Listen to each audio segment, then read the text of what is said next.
Big mysteries such as why do we dream, how did the universe begin, and what are black holes made of do not concern me in this video. Because these bigger questions always take up the spotlight, while in my opinion equally important and equally unexplainable but lower stakes mysteries, like why does a tomato have more genes than a human, don't get enough attention. So today we talk about the simple everyday things that science has no answer to. Kind of mundane mysteries that concern me personally, and the fact that they still have no answers disturbs and unsettles me. Let's start with this. Granular convection, but its friends call it the Brazil nut effect.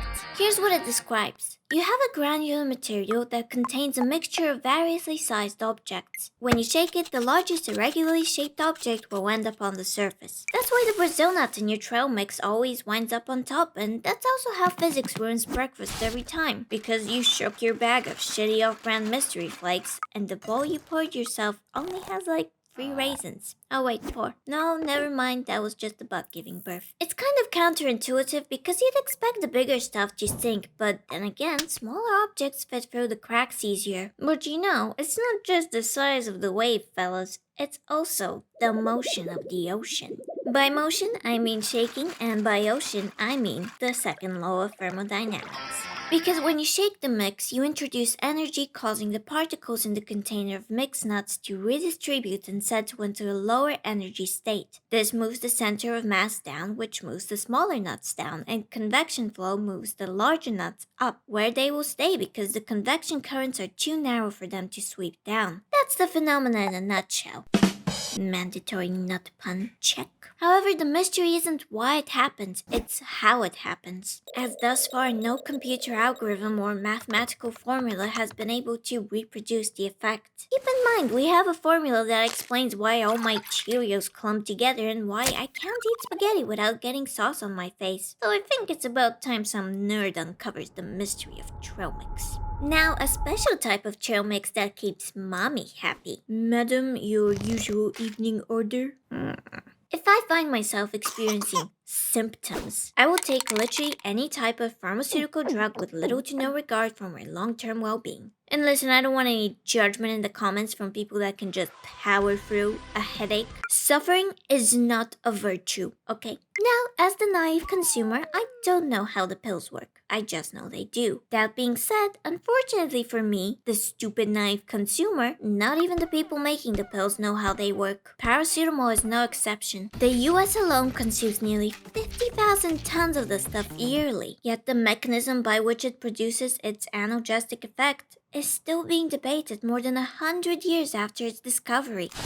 It simply doesn't work for patients with chronic pain. 1 in 4 might benefit from it for post-operative pain. And for only 1 in 10, paracetamol might alleviate a headache. So the average paracetamol fan is screwed compared to the average Vicodin enjoyer. But best guess so far on how it works. Paracetamol stops the production of prostaglandins. Those are the lipid compound version of that injured, good meme billboard. Simply put, when cells are damaged, they release prostaglandins that tell your brain, hi, harm has occurred. I will now contribute to inflammation at the site of injury or infection so you can start healing, which is really cool and useful for about 5 minutes. After that, you want the chemical equivalent of the iPhone's fire drill alarm to be turned off or at least put on snooze for a little bit.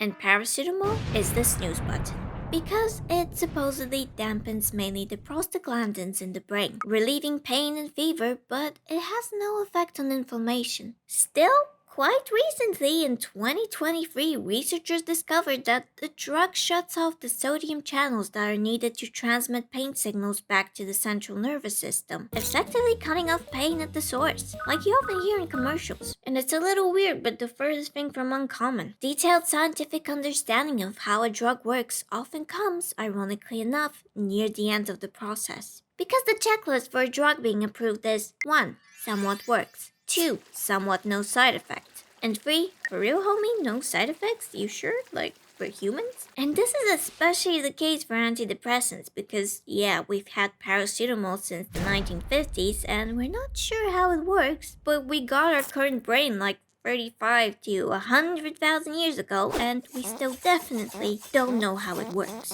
Now, something a bit simpler. We don't know where eels come from. We know late summer until winter, the European and American eel migrates to the Sargasso Sea to spawn. And we know about the Ford saga, 400 eels, yet no balls. I will now tell people they want to fuck their parents.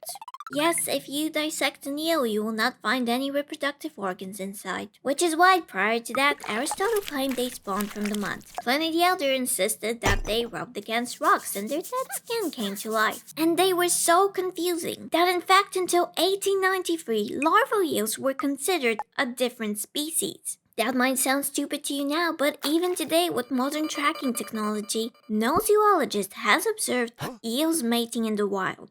We haven't even seen any eggs. And here's the twist. I mentioned they migrate to the Sargasso Sea, and that's where young eels have been observed. This sea might sound familiar to you, because that's where the Bermuda Triangle is. I don't see why we need to continue this segment. They're clearly mystical, possibly celestial beings of a higher order. Wrap it up, boys. Okay, so there are eels that have been observed to mate in captivity. Those are eels that researchers have treated with hormones in order to fully mature. And the female releases the eggs and the male releases the sperm. No mystery there. However, if you were up to something devious or hiding something big but unfortunately got captured, wouldn't you play along? We maybe know how they reproduce, but we do not know where they come from, unless we observe them reproducing in the wild. Until then, I'm willing to believe that they might as well spawn from the actual Loch Ness Monster, the quintessential mother Nessie. It's with the risk of sounding like that guy that claims that birds don't exist, but this information just doesn't sit with me. Eels are definitely a cover-up that biologically makes no sense. Look at this bastard.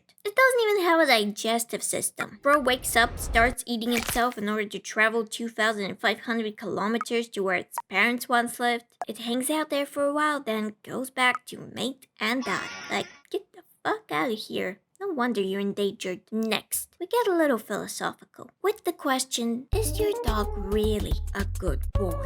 It sounds like a simple question, but it's actually a highly debated issue that challenges traditional anthropocentric ethics. Let me explain. You call your dog a good boy for taking a shit outside instead of on the carpet. But what system of ethics are you using to justify this statement?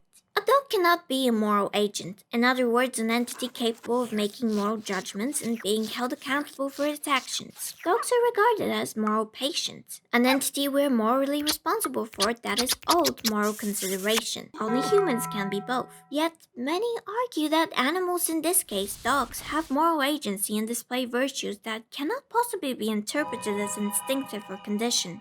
There is ample evidence of their capacity for emotion, memory, and goal-oriented behavior. Even Darwin states animals can be motivated by moral sentiments, and he, invented animals or something. But here's where it gets more complicated. The fact that dogs are capable of making moral decisions does not mean they are responsible for what they do. Those are conceptually different. So we view dogs as moral subjects because they may or may not simply be at the mercy of their motivations. Ultimately, no matter what bracket we put them into, there's no way to test if a creature truly has a capacity for interest, fears, and suffering, even if we might observe these behaviors outwardly and consider them evidence. That is why there's so many ethical inconsistencies around having interests, dreams, and fears on a dinner plate. Your 6-piece McNuggets may deserve moral personhood even if we don't know if it consciously self-governs. With all that in mind, is this being that may have no control over its motivations be called a good boy? Of course it can.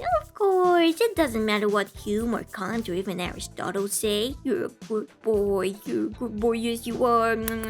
Okay, now these are some quick ones that deserve a mention but not a whole segment because the answers experts give as to why these things happen is pretty much, I don't know. First we have cunty Polish trees. About 400 pines that just went, ah.